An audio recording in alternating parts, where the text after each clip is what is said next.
what I will be sharing with you are two interesting topics, especially this first one, functional MRI. So I hope I'll keep you all awake. And first, before I begin, I would like to know how many of you are doing functional MRI at your institute? Please raise your hands properly. Oh, no one except 2, 3. Okay, there are 8 to 10 people.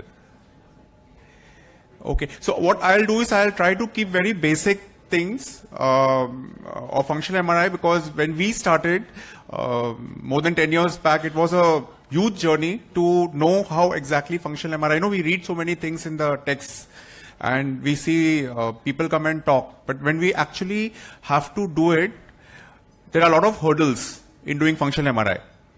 So I will try to cover exactly how one can do in your institute the functional MRI, and more important, why we should not do it if the entire devices and the hardware and software if we don't have. So as you all know, that functional MRI gives an information which is different from what we are routinely used to as radiologists. You know, we always tend to look for the anatomic imaging, right? We characterize various pathologies based on the anatomy, the enhancement, location, etc. But functional MRI is something which is going to give you a functional information.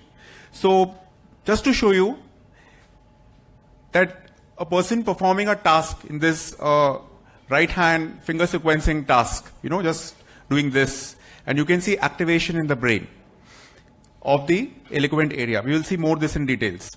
So I'll try and cover the basic physics. What is the basic requirement if you want to do fMRI study in your hospital? We'll also try and cover the functional neuroanatomy. It's very important to be aware of the functional neuroanatomy when you start doing functional MRI and various applications.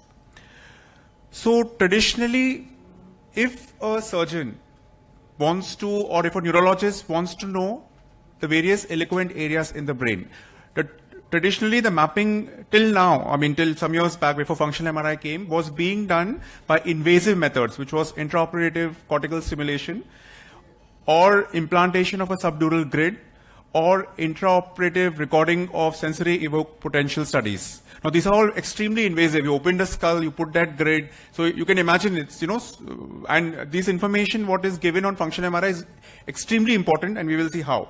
So all this you can do it in a routine subject. This technique is based on BOLD.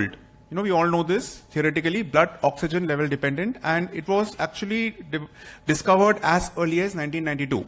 But we could not use it because of the lack of computer hardware and software. With the advancement, we can now use it.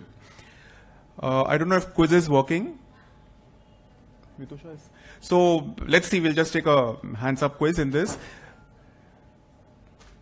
When we say BOLD active